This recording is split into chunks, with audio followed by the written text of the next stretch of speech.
प्रिय दर्शकों, ये 3 प्रकार के भोजन से मनुष्य की आयु कम होती है तथा भोजन के संबंधी महत्वपूर्ण नियमों के बारे में आज हम आपको एक कथा सुनाने वाले हैं। एक बार की बात है, देवर्षि नारद नारायण नारायण का जाप करते हुए भगवान श्री कृष्ण से मिलने के लिए गौलोक में आते हैं। तब भगवान श्री कृष्ण देवर्षि नारद को देखकर उनका स्वागत करते हुए कहते हैं, आइए मुनीश्वर, गौलोक में आपका स्वागत है। आज आप अवश्य ही किसी महत्वपूर्ण कार्य हेतु यहाँ पधारे हैं। अवश्य ही कोई महत्वपूर्ण समाचार लेकर आए होंगे। तब देवर्षि कहते हैं, हे प्रभु, आप ही तो इस सृष्टि के पालनहार हैं। आप सब कुछ जानते हुए भी पूछ रहे हैं। मैं आज आपके पास मेरी एक्स शंका का निवारण करने के लिए ही आया हूँ। कृपया आप अपने इस भक्त की दुविधा को दूर कीजिए। तब श्री कृष्ण मुस्कुराते हुए कहते हैं, हे मुनीश्वर, मैं अवश्य जानता हूँ कि आप किस कारण से दुखी है और आपके मन की दुविधा को भी मैं अवश्य जानता हूँ। इसीलिए आप आपके मन में जो भी शंका है अथवा प्रश्न है, आप निसंकोच होकर पूछिए। मैं आपकी शंका का निवारण अवश्य करूंगा।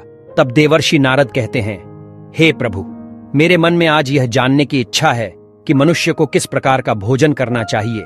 किस प्रकार का भोजन मनुष्य की आयु बढ़ाने वाला होता है और किस प्रकार का भोजन आयु को कम करने वाला होता है। हे प्रभु, भोजन करने से पूर्व कौन सा मंत्र बोलना चाहिए तथा मनुष्य को भोजन किस दिशा में मुंह करके करना चाहिए। कृपा करके आप मुझे इन सभी प्रश्नों के उत्तर दीजिए और मेरी जिज्ञासा को शांत कीजिए।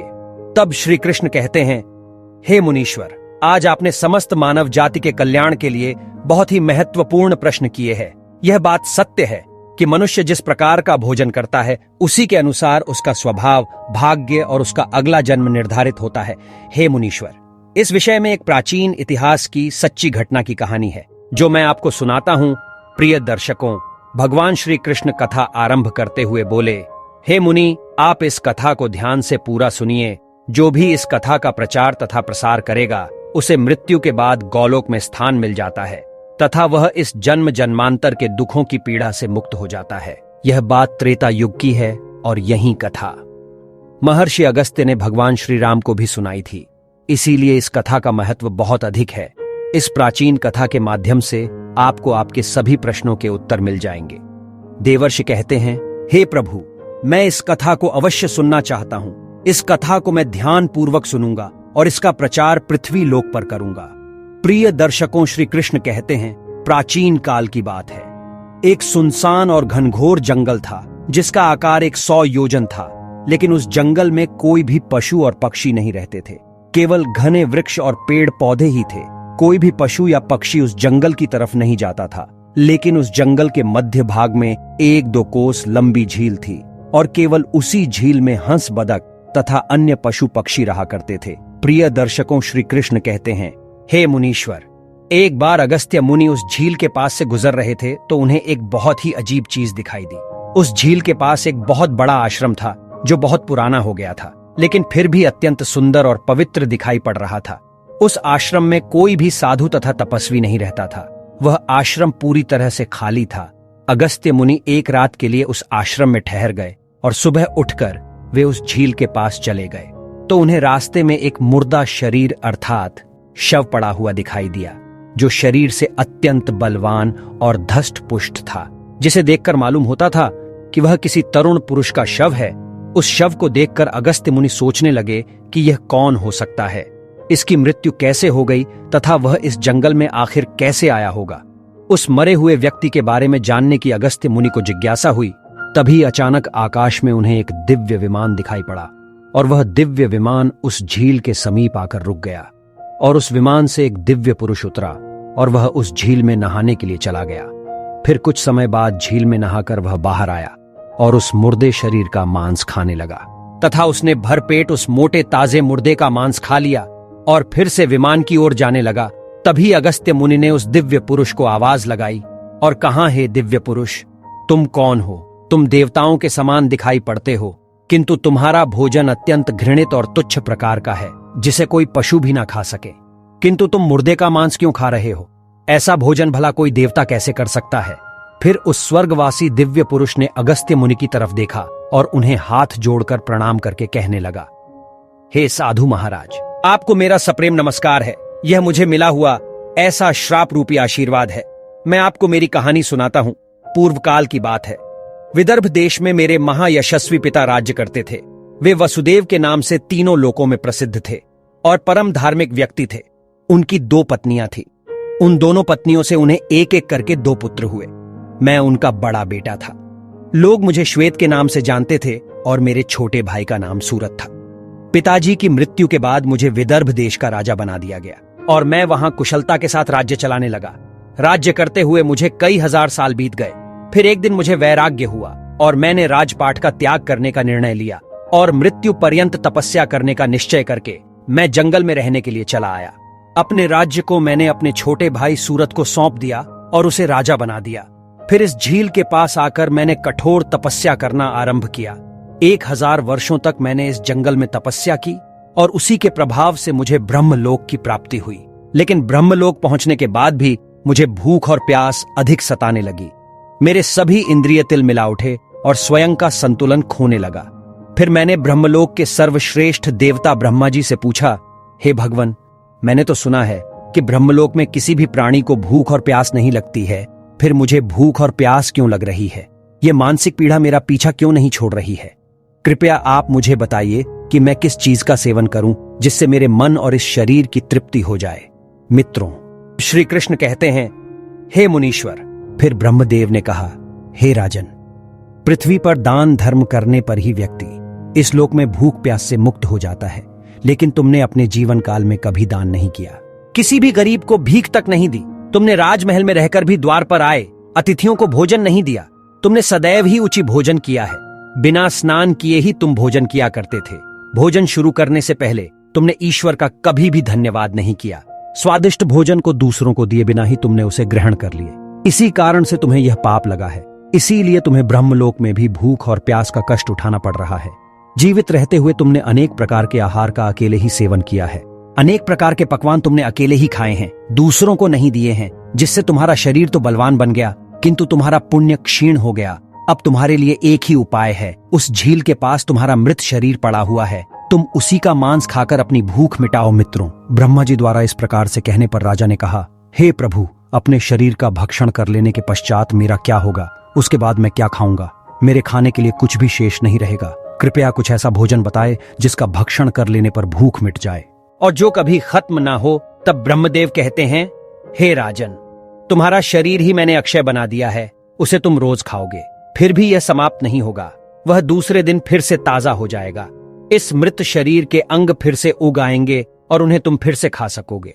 और जब तुम अपने शरीर का मांस खाते हुए जब 100 वर्ष बीत जाएंगे, उसके बाद इसी जंगल में एक दिन महर्षि अगस्त्य पधारेंगे और उन्हीं के द्वारा तुम इस पाप से मुक्ति पा सकोगे।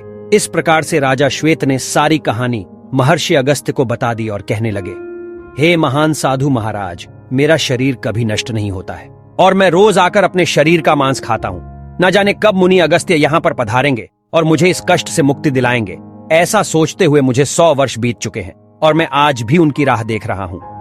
राजा श्वेत का इस प्रकार से कथन सुनकर महर्षि अगस्त्य बोले, अच्छा, तो तुम्हारे सौभाग्य से मैं यहाँ पर आया हूँ। मैं ही मुनि अगस्त्य हूँ।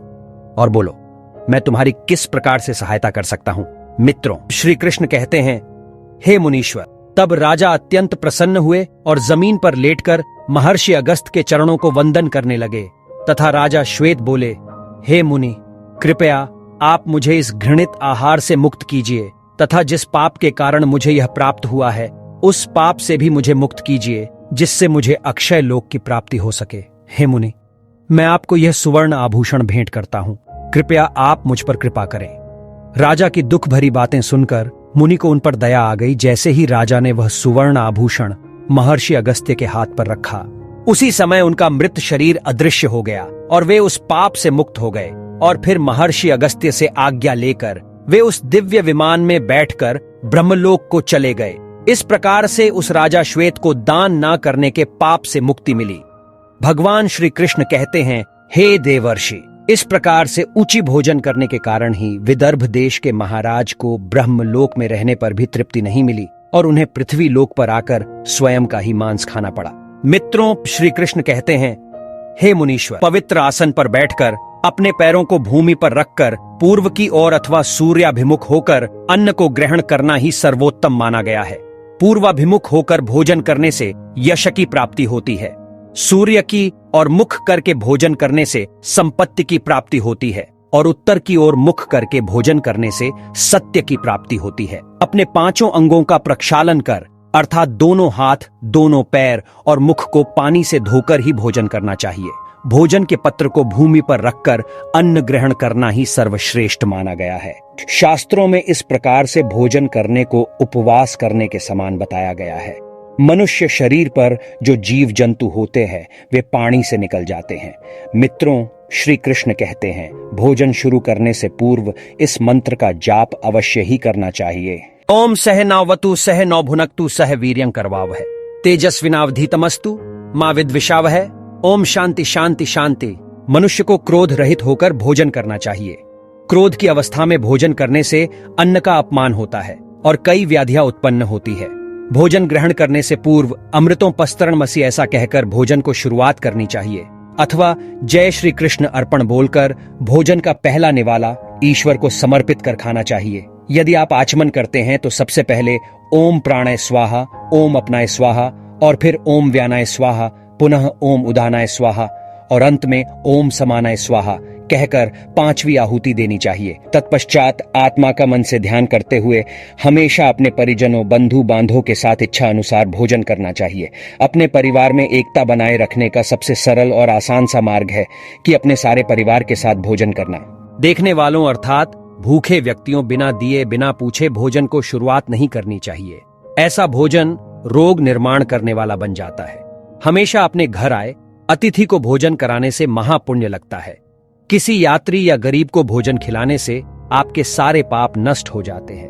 अन्नमनस्क होकर तथा क्रुद्ध होकर भी भोजन नहीं करना चाहिए, अर्थात यदि चित्त कहीं और हो तब भी भोजन नहीं करना चाहिए और गुस्से से भरे मन से भी भोजन करना अशुभ होता है। भोजन स्वच्छ रूप से ग्रहण करना शुभ माना जाता है, लेकिन झूठा भोजन ग्रहण करना अशुभ संकेत देता है। शास्त्रों में माना गया है कि कभी भी किसी का जूठन नहीं खानी चाहिए। कई बार पति पत्नी एक ही थाली में खाते हैं और एक दूसरे का जूठन भी खा लेते हैं और कहते हैं कि प्रेम बढ़ता है, जबकि शास्त्रों में यह शुभ संकेत नहीं देता है। भोजन हमेशा अपना अपना और अपने हिस्से का ही करना चाहिए। झूठे भोजन को ग्रहण करना शास्त्रों के नियमों के विरुद्ध ही माना गया है। धन में कमी एवं दरिद्रता के अशुभ संकेत मिलते हैं, अतः झूठा भोजन शास्त्रों के अनुसार अनुचित बताया गया है। मित्रों, अगर घर में गर्भवती स्त्री, वृद्ध स्त्री है या जो पिता के घर में वास करने वाली अविवाहित स्त्री है, उसे पहले भोजन खिलाना चाहिए। मनुष्य को कभी भी बिस्तर पर बैठकर या दहलीज पर बैठकर भोजन नहीं करना चाहिए। सूर्यास्त के समय, मध्याह्न या मध्य रात्रि के समय भोजन करना नहीं चाहिए, जिस कारण से शरीर में रोग उत्पन्न हो जाते हैं।